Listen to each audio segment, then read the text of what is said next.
사명은 하나님께서 택하심을 입고 하나님의 부르심을 입은 성도들을 끊임없는 비전과 생명의 말씀으로 양육하는 일입니다.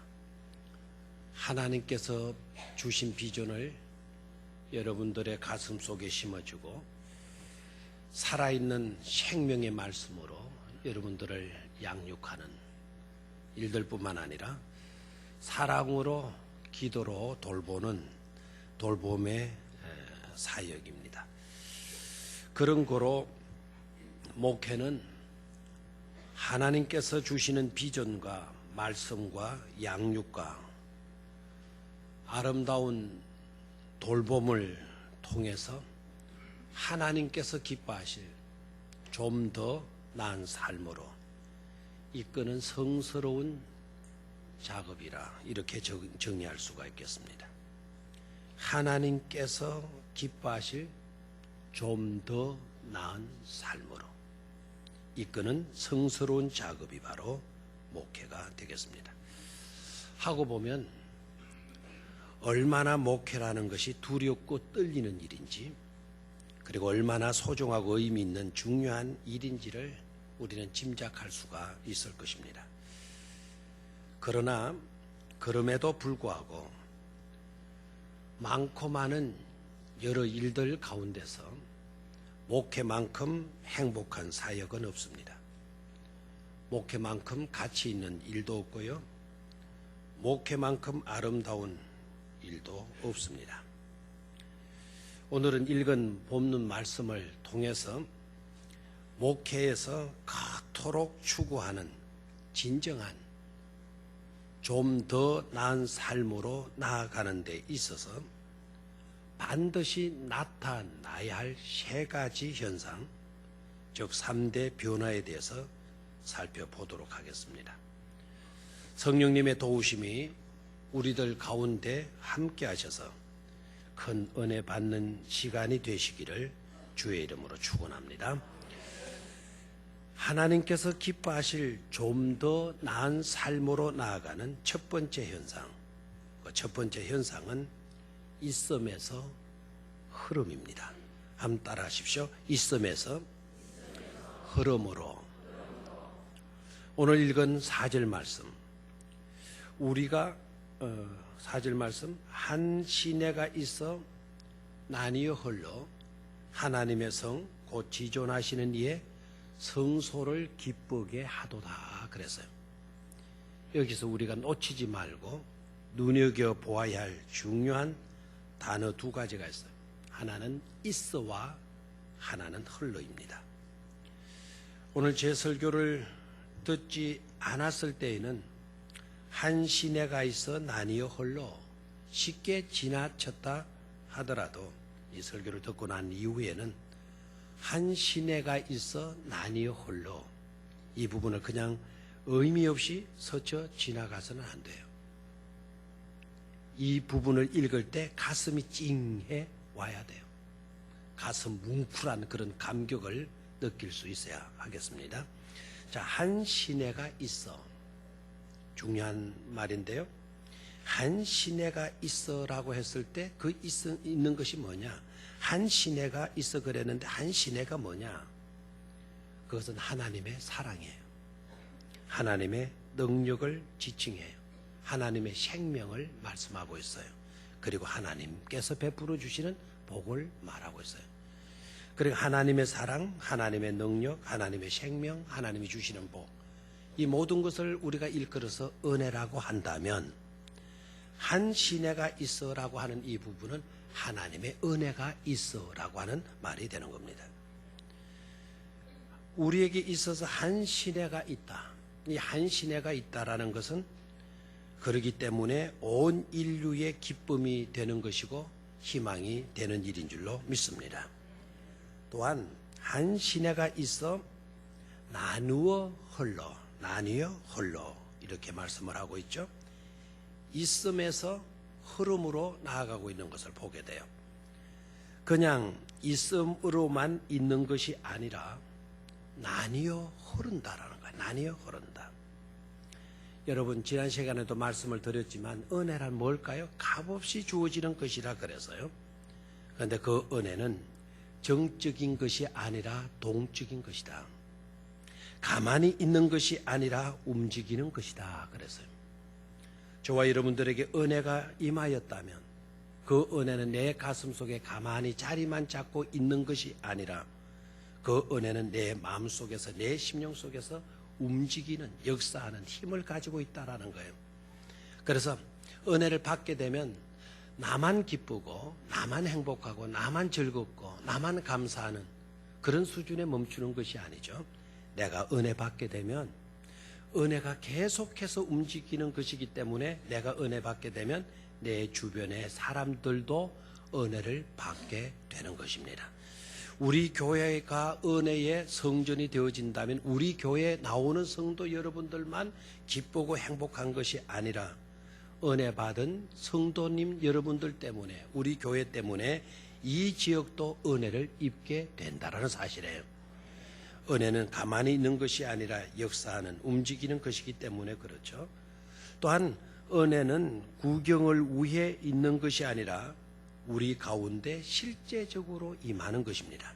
우리의 심령 속으로 흘러내리는 것입니다. 그리고 스며드는 것입니다. 그것도 한 곳으로만 편협해서 흐르는 것이 아니에요. 치우쳐서 흐르는 것이 아니고 한 곳에 집중되는 것도 아니라 나뉘어 흘러 중요한 단어예요. 나뉘어 흘러. 이 말은 나와 너 그리고 그들에게도 나뉘어 흐른다라는 거예요. 골고루 흐른다라는 거죠. 골고루 흐른다. 동양 사람이나 서양 사람이나 나뉘어 은혜가 흐르는 거예요. 동양 사람에게만 아닙니다. 서양 사람에게도입니다. 서양 사람에게만 아닙니다. 동양 사람에게도 나뉘어 흐른다라는 거예요. 배운 사람만 아닙니다. 배운 사람뿐만 아니라 배우지 못한 사람에게도 나뉘어 흐르는 것이고 배우지 못한 사람에게만 아니라 배운 사람에게도 나뉘어 흐르는 것이 이 은혜인 것입니다. 있는 자에게만 아닙니다. 있는 자도 물론이지만 없는 자에게도 나뉘어 흐르는 것이 은혜이고요. 없는 자에게만 하는 것이 아니라 있는 자에게도 흐르는 것입니다. 다시 말하면 나뉘어 흘러라고 하는 이 말은 골고루 누구에게나 공평하게 임하는 은혜를 지칭하는 것입니다. 그리고 하나님이 그 성중에 계심에 성이 흔들리지 않을 것이라 새벽에 하나님이 도우실 것이라 5절에 이렇게 말씀을 하고 있죠. 구절 은혜롭지 않은 구절이 한 군데도 없어요. 한 구절도 없어요. 자, 이 말씀은 어떤 말씀일까요? 하나님이 그 성중에 계심에 성이 흔들리지 않을 것이라 새벽에 하나님이 도우실 것이라. 하나님의 은혜는 하늘 영광된 보좌에만 머물러 있는 것이 아니고 은혜는 동적이라 그랬잖아요. 정적인 것이 아니라 가만히 있는 것이 아니라 움직이는 것이라 그랬잖아요. 하늘 보좌에 있는 그 은혜가 흘러내려서 지상 성전 가운데로 임하신다라는 거예요. 성전 가운데 하나님의 은혜가 스며들게 되면서 성전을 통해서 놀라운 역사가 일어난다라는 거예요. 성전 가운데 하나님의 능력이 임하는 줄로 믿습니다. 성전 가운데 하나님의 사랑이 역사하는 줄로 믿습니다. 성전 가운데 사는 역사, 생명의 역사가 일어나는 줄로 믿습니다. 성전 가운데 하나님의 은혜와 하나님의 복이 함께 하시는 줄로 믿습니다. 만복의 권원이신 하나님께서는 성전 가운데 우리와 함께 계셔서 새벽에 우리를 도우실 것이다 말씀하고 있잖아요. 그런 거로 성전으로 나올 때 은혜와 복을 받는 것입니다. 하나님께서 도와주시는 것입니다. 하나님께서 능력을 입혀 주시는 것입니다. 하나님께서 새로운 생명으로 살 수 있도록 생명의 약동을 우리 모두에게 허락하시는 것입니다. 오늘도 하나님의 전으로 나와서 하나님을 예배하는 저와 여러분들 위해 성전에 계시는 하나님으로 인하여서 은혜를 입고 능력을 받고 치유를 받고 생명이 살아나고 복을 받게 되는 것을 믿습니다. 뿐만 아니라 앞으로는 여러분의 임한 그 은혜가 여러분들의 가족, 여러분들의 이웃, 여러분들이 만나는 모든 사람들에게도 흘러 넘치게 되는 그런 은총이 일어나게 될 줄 믿습니다. 얼마나 감격스러운 것입니까? 얼마나 아름다운 것입니까? 그런 고로 더욱 성전을 사모하시기를 축원합니다. 항상 성전 중심의 삶이 이루어지기를 주의 이름으로 축원합니다. 그 시편에 탄원시라는 게 있어요. 이는 탄원하는 거예요. 하나님이 눈물로 막 통곡하면서 어떤 시편이 탄원시에 들어가나 죄의 문제를 안고 죄 고통에 시달리면서 하나님 앞에 항복하면서 가슴을 치면서 용서를 구하는 시가 탄원시에 들어가요. 뿐만 아니라 나라를 잃어버렸어요. 자유를 빼앗겨버렸어요. 나라를 잃은 것도 참을 수가 있고 자유를 잃은 것도 참을 수가 있지만 이방 나라 땅으로 끌려가서 하나님의 성전에서 하나님을 예배하는 그 예배를 잃어버린 것이 너무 가슴이 아파서 가슴을 치면서 눈물을 뿌려가면서 하나님께 애절하게 기도한 내용도 역시 탄원시 가운데 들어가요. 그 내용을 보면은 나는 밤낮으로 내 눈에서 눈물이 끊일 날이 없다. 내 눈에서 흐르는 그 눈물이 주야로 내 음식이 됩니다. 내 밥이 되고 내 국이 됩니다. 라는 탄식을 해요. 그 탄식의 핵심은 바로 뭔고 하니까 나라를 잃어버리고 포로로 끌려갔어요. 그 모든 것은 참을 수 있지만 주의 성전으로 올라가서 예배드리던 감격을 잃어버렸어요. 그래서 그것이 너무나 그리운 거예요. 너무나 안타까워서 주야로 내 눈에서 흐르는 눈물이 내 음식이 됩니다. 라고 이런 간정, 이런 고백을 하는 것을 들어볼 수가 있어요. 여러분, 그와 같은 입장에 사로잡혀야만이 성전을 사모하고 예절하게 기도하고 하는 그런 자들이 되지 말고 오늘 우리들이 주어지는 이 복된 너무나도 자유스러운 너무나도 은혜스러운 분위기 속에 살면서 성전을 사모하는 일을 놓친다고 한다면 이것처럼 비극은 없는 줄로 믿습니다. 더욱 성전을 사모하시고 성전 중심의 삶을 사실 수 있기를 축원합니다. 두 번째로 하나님께서 기뻐하실 좀 더 나은 삶으로 나아가는 두 번째 현상은 소유에서 존재예로입니다. 한번 따라 하십시오. 소유에서 존재예로. 오늘 6절 말씀 한번 같이 읽습니다. 시작. 문나라가 떠들며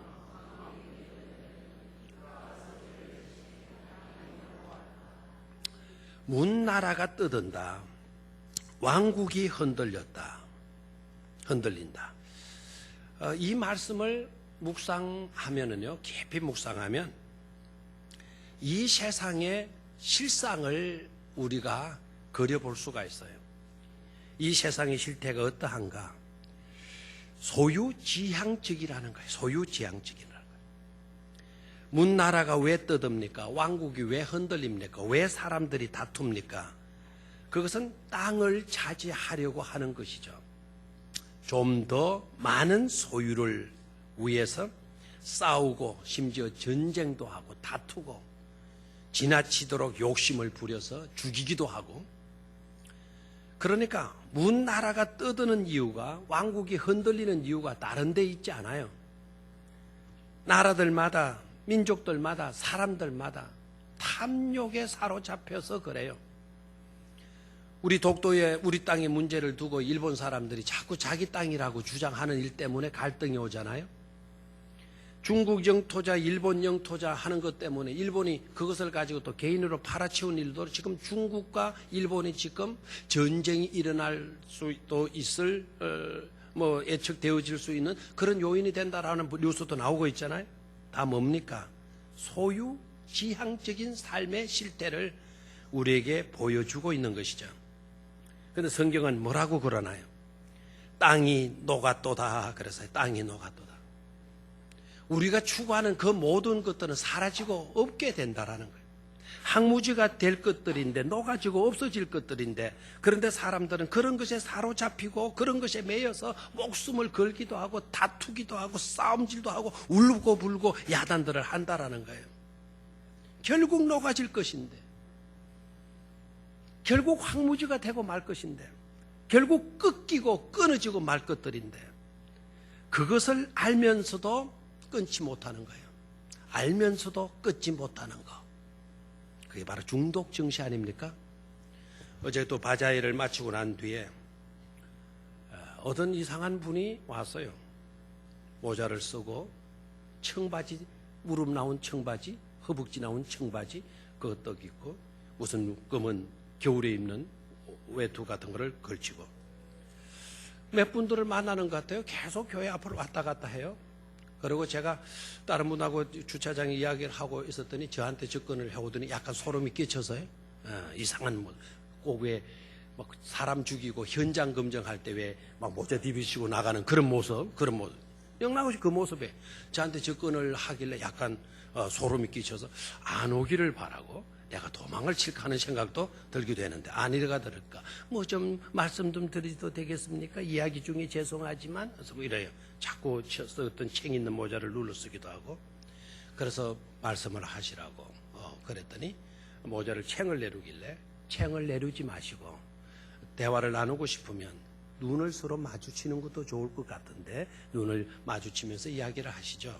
그러니까 내가 피곤해서 어쩌고 저쩌고 그래요. 그래서 결국 핵심은 뭐냐면 내가 배가 고프다. 밥을 좀 달라. 밥이 얼마든지 줄 수 있다. 김밥도 팔다 남은 김밥도 많이 있다. 내가 그걸 제공하겠다. 그러니까 김밥 막 그냥 너무 먹어가지고는 목에 걸려서 안 넘어간다는 거예요. 배가 너무 가. 그래서 내가 그런 대답이 나올 것 같아가지고는 먼저 사전에 물었어요. 음식은 먹을 수가 있냐? 건강은 괜찮으냐? 어떤 음식도 다 잘 먹을 수 있다라는 말을 먼저 들었어요. 듣고 난 뒤에 김밥은 안 되겠다라는 거죠. 그럼 뭐죠? 이 사람은 먹는데 목적이 있는 게 아니고 뭐죠? 돈에 목적이 있는 거예요. 그래서 막 자기 사정을 이야기를 하는 거예요. 막 자기 주장도 이야기를 해요. 주장도 펼치고. 그래서 약간 정신 이상자일까?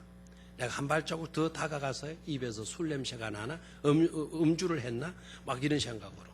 정신 이상자일까? 여러 가지 생각으로. 그런데 대답을 안 하고 가만히 있으니까 여기 대충 나한테 다구치는 거예요. 왜 대답도 아무 말씀도 안 하시고 계시죠? 이래요. 그래서 내가 지금 음식을 줘야 하나 돈을 줘야 하나 줘야 하나 말아야 되나 갈등하면서 내가 고민에 빠져 있어도 대답을 못 했다. 그러니까 돈만 주세요. 그러는 거예요. 나는 돈은 줄 수가 없다. 배가 고프면 김밥 안 넘어가면 내가 식당으로 데리고 가겠다. 그러니까 하는 말이 바쁘신데 뭘 그러는 거예요. 바쁘신데 뭘. 나를 굉장히 생각하는 것 같죠. 나는 바빠도 음식점에 가서 당신 음식값 뭐든지 먹어라. 내가 음식값 다 지불하고 더 먹어라. 더 먹으면 나중에 내가 또 지불하고 가면 된다. 그러니까 싫대요. 돈만 달라는 거예요. 그래서 줄 수 없습니다. 그래서요. 나중에 이야기 들으니까 우리 홍문희 권사님 우리 성교 어린이집에도 많이 왔대요. 만났다 그래요. 만났다 그러고. 그리고 알코올 중독자래요. 알면서도 못 끊는 게 바로 뭐죠? 중독이에요. 중독 증세는 그런 알코올 중독자들에게 있는 게 아니에요. 우리 모두가 다 중독자들인 겁니다. 뭐에 중독이 되었나? 소유욕에 중독이 되어져 있는 거예요. 그래서 소유밖에 우리가 모르고 있다는 점이죠. 그런데 다음 말씀을 보십시오. 7절입니다. 한번 같이 읽습니다. 시작. 만군의 여호와께서 우리와 함께 하시니 야곱의 하나님은 우리의 피난처시로다. 그래서 이 말씀이 무슨 의미일까요?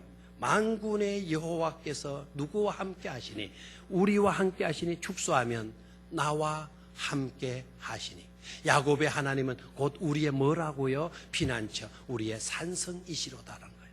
우리의 피난처. 그러니까 보십시오. 여호와께서 나와 함께 계신다. 나는 지금 어떤 존재이냐?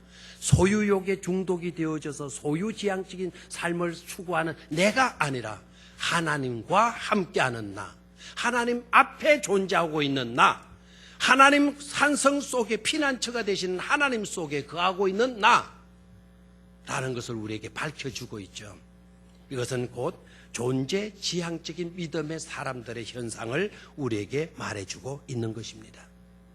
깨달을 수가 있죠.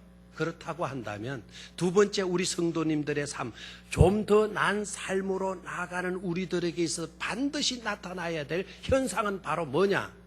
소유에서 뭐로? 존재애로 삶의 축이 이동되어져야 된다라는 것입니다. 에릭 프롬이라고 하는 분은 소유냐 존재냐, to be or to have라고 하는 유명한 책을 썼어요. 이 책에서 에릭 프롬이 주장하는 핵심적인 내용은 현대 산업 사회의 문제점은 다른 데 있지 않다. 현대 사회의 문제점은 오로지 소유에만 집착하고 있다라는 거예요. 소유에만 집착하고 있다라는 거. 이게 현대 사회의 문제점이다. 그런데 더 큰 문제는 그들이 집착하고 있는 그 소유에는 끝이 없다라는 점이다라고 지적을 했어요. 여러분, 욕심에는 끝이 있어요, 없어요? 소유에는 카트라인이 있어요, 없어요? 어디까지만 주어지게 되면 나 원도 한도 없겠다 그러는데요. 여러분, 그 수준에까지 하나님이 이르게 해 주시게 되면 더 이상의 욕심은 일어나지 않을까요? 더 이상의 소유하고 싶은 욕심은 사라지게 될까요? 천만의 말씀요. 한 몇 달만 살게 되면, 6개월 아니면 1년만 살게 되면 하나님 이것 가지고 안 되겠습니다. 더 큰 것을 주십시오. 더 많은 것을 주십시오. 그게 우리들의 실상이라는 거예요. 예를 들어 볼까요? 구약의 사울 왕, 신약의 유다. 어떤 사람들이죠? 이런 사람들의 특징적인 요소는 바로 전자 케이스로 산 사람이에요. 엘렉트로닉 전자 그 말고 앞에 상황, 즉 소유지향적인 삶을 산 사람, 소유 모드로 산 사람들이에요. 그러나 구약의 다윗 왕이나 신약의 베드로 같은 분은 어떻습니까? 그분들은 한때는 그랬을는지 모르지만 후자의 케이스로 삶의 모습이 바뀌어진 자들이에요. 즉 존재 모드로 바뀌어진 인생을 산 사람들입니다. 즉 소유 모드에서 존재 모드로 나아가서 하나님과의 관계성을 중요시 여기며 산 인물들이 바로 다윗 왕이고 베드로인 것이죠. 놀라운 것은 소유 모드에서 존재 모드로 바뀌게 되자 오늘 이 시편을 노래한 고라 자손들처럼 다윗도 이 시편으로 노래할 수가 있었고 베드로도 은혜로운 간증을 저와 여러분들에게 들려주는 복된 인생이 될 수가 있었던 것입니다. 그것이 은혜인 줄로 믿습니다. 그것이 복인 줄로 믿습니다. 그것이 한없이 우리가 누릴 수 있는 기쁨이요 특권인 줄로 믿습니다.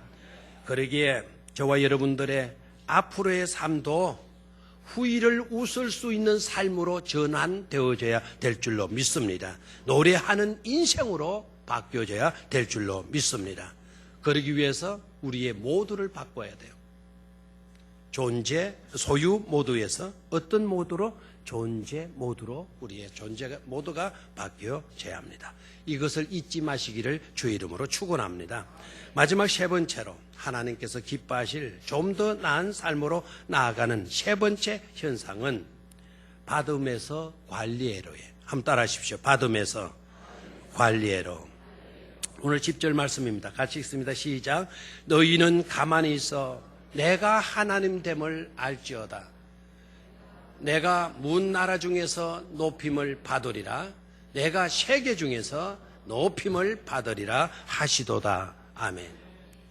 여기서 내가 하나님 됨을 알지어다라고 했는데 그가 하나님 됨을 알지어다. 하나님이 하나님 되심을 우리로 하여금 알아야 된다라는 거예요. 알지어다라고 했는데 이 말의 뜻은요, 지속적으로 늘 하나님을 인정하고 하나님을 신뢰해 가라는 말씀이에요. 그냥 머리로만 알아라 그게 아니고 앞으로도 지속적으로 앞으로도 항상 늘 하나님을 인정하고 하나님을 뭐 해가도록 해라, 신뢰해 가도록 하라는 거예요. 이 말씀이 왜 중요한 줄 아시죠? 이 말씀은 우리가 은혜를 받는 것도 중요하지만, 하나님을 아는 것도 중요하지만, 하나님을 아는 은혜를 받았다면 앞으로도 계속 하나님을 항상 인정하고 신뢰해가는 저 관리 또한 중요한 것임을 우리에게 말씀해 주기 때문인 것입니다. 즉 받음에서 관리, 애로의 변화, 그런 모습으로 저와 여러분들이 드러나야 한다라는 것을 우리에게 설교하고 있는 것이죠. 다시 사울 왕이나 다윗 왕을 예를 들어 볼까요? 사울이나 다윗도 모두가 다 은혜로 왕이 된 자들 아닙니까? 이 점에 있어서는 공통점이에요. 사울도 하나님의 은혜가 아니었다면 이스라엘에 어떻게 초대 왕이 될 수가 있었겠습니까? 사울이 왕이 되기 전까지는 초대 왕이라고 하는 그 말은 무슨 말입니까? 그 이전에는 왕 제도가 아니었다라는 것이죠. 언제 왕 제도를 만들어 가지고 법률 개편을 해 가지고 언제 자기가 출마해서 언제 자기가 왕이 될 수가 있단 말입니까? 사울이 이스라엘의 첫 번째 왕이 될 수 있었던 것은 하나님의 은혜였어요. 다윗도 그런 점에서는 마찬가지잖아요. 목동의 아들이에요. 그것도 위로 내놓으라 하는 형들이 7이나 있었어요. 8번째가 다윗이에요. 그런 형들을 다 데치고 사울의 뒤를 이어서 이스라엘의 왕이 될 수 있었던 것은 역시 하나님의 은혜가 아니고서 달리 어떻게 설명할 수가 있겠습니까? 다시 말하면 한 시내가 있어 그들에게 나뉘어 흘렸던 것임을 알 수가 있습니다. 그런데 어떻습니까? 사울은 은혜 관리에 실패해버리지 않습니까? 교만에 사로잡혀서 은혜 관리를 소홀히 해버리고 말았어요. 그 결과로 왕조는 무너졌어요. 두고두고 대를 이어서 왕의 통로가 될 수가 있었지만은 왕통도 끊어지고 말았지 않습니까? 그리고 비극적인 죽음을 죽고 말았죠. 그러나 다윗은 어떻습니까? 다윗은 비록 실수도 하고 범죄하기도 했었지만 하나님을 경외했고 하나님께 회개하고 돌이켰어요. 한마디로 말한다면 다윗은 은혜 관리에 성공했습니다. 하나님의 은혜의 물줄기를 끌어들이는 은혜 관리를 잘함으로 인하여서 자신도 위대한 왕이라고 지금까지도 최고의 왕이라고 일컬음을 받는 그런 왕이 되었을 뿐만 아니라 아름다운 왕조를 만들었고 예수 그리스도의 육신의 혈통으로 이어지는 왕통이 이어지는 은혜도 그런 복도 받지 않았습니까? 이런 이야기들이 여기저기 깔려있지만 그중에 이해를 좀 더 돕기 위해서 유다와 베드로의 경우 신약의 두 인물을 우리가 비교해 볼 필요성도 있으려 생각합니다. 유다도 베드로도 은혜로 사도가 된 자들이죠. 역시 아까의 표현대로 말한다면 한 시내가 있어 그들에게도 나뉘어 흘러서며 들었던 것입니다. 그러나 유다는 어땠습니까? 유다는 예수님을 배반했습니다. 예수님을 팔아버렸습니다. 그리고 소유지향적 존재임을 드러내 보였습니다. 은삼십을 챙겼습니다. 그러나 은삼십도 결국 자기 소유가 되지 않지 않습니까? 결국 그 결과는 자살이라는 저주의 죽음을 죽고 말았습니다. 이유가 어디에 있었습니까? 은혜 관리에 실패했기 때문에. 그러나 베드로는 은혜의 관리에 성공했죠. 예수님을 3번이나 부인을 했던 사람이에요. 주님을 모른다고 잘라서 말했던 그입니다. 주님을 부인했고 그리고 주님이 고난당할 때 주님에게 있어서 가장 필요한 그때에 베드로는 도망을 쳤던 사람이에요. 부활의 주님을 만났지만은 부활의 주님을 만나고 나서도 역시 갈릴리 호수에 가서 고기나 잡겠다고 했던 사람이 베드로였어요. 그런데 그거 어떻게 오늘 우리들의 입에서 늘 회자됩니까? 어떻게 로마에 가면 베드로 성전이 그렇게 웅장하게 세워질 수가 있었던 것입니까? 어떻게 베드로가 주님의 십자가에 거꾸로 달려서 죽으실 수가 있었습니까? 순교할 수가 있었습니까? 회개하고 돌이켰던 것입니다. 즉 은혜 관리에 성공했기 때문이죠. 그렇다면 지금 저와 여러분들은 어떠합니까? 자기 자신도 모르게 유다를 비극으로 몰아넣은 사탄이 여러분의 심령 속에 설며들고 있지는 않는지, 열정이나 교묘한 수단으로 베드로를 실족게 했던 거짓의 영이 심투하지는 않았는지 은혜 관리를 잘 해야 될 줄로 믿습니다. 반드시 받음도 중요하지만 관리도 중요함을 우리는 잊지 말아야 하겠습니다. 그래서 하나님께서 기뻐하시는 좀 더 나은 삶으로 나아갈 수 있어야 하겠습니다. 오늘도 바로 이 시간에 그런 은혜가, 그런 역사가 여러분들 위해 충만하기를 주의 이름으로 축원합니다. 있음에서 흐름으로, 소유에서 존재로, 받음에서 관리로. 제가 앞에 부분을 이야기하면, 에서라는 이야기를 하면 여러분들은 어로라는 이야기를 크게 한번 외치시기를 바라요. 있음에서, 소유에서, 받음에서, 관리로. 3대 변화가 여러분의 삶 가운데 나타나기를 주의 이름으로 축원합니다.